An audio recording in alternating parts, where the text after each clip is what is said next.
social intelligence does, and I'll elaborate on that as we carry on today.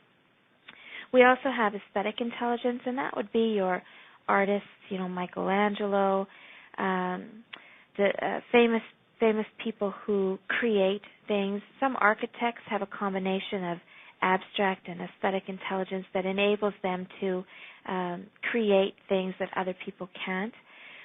Sometimes aesthetic is broken down into visual and auditory intelligences, two kind of subcategories. So a prodigy who can play violin at age 3 without music would have a high auditory intelligence, or sometimes called musical intelligence, where somebody like a Tiger Woods would have high kinesthetic intelligence. That's a physical intelligence. People who are, they understand their bodies well and they're able to be natural athletes and play multiple sports, great stamina and resilience from a physical point of view.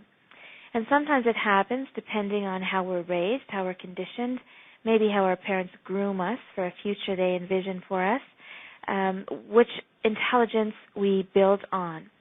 So someone who comes from a family of athletes who has a little bit of natural kinesthetic intelligence, if we groom that, it may well be that that's the intelligence that kind of takes over, which isn't to say that the person doesn't have some abstract or social intelligence as well, but in the case, with all due respect to someone like Tiger Woods, where the focus was on the physicality, he did behave at some points as though he had low social intelligence or low emotional intelligence.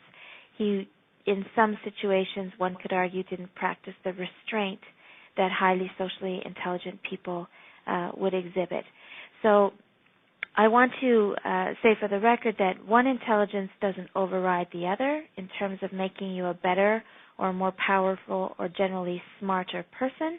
However, depending on your workplace and the tasks you're required to do, depending on your career and life choices, one or more of these intelligences may serve you better. And so we encourage people to assess their social intelligence, and we've provided for you as a handout a short multiple intelligences test, and this is based on Howard Gardner's model, and it takes about 10 minutes to do. You can find an expanded copy at businessballs.com, which is a free resource where I found this intelligence test. And it takes just a few minutes to do, and at the end of it, you will see a score on 7 intelligences, this expanded Gardner multiple intelligence listing.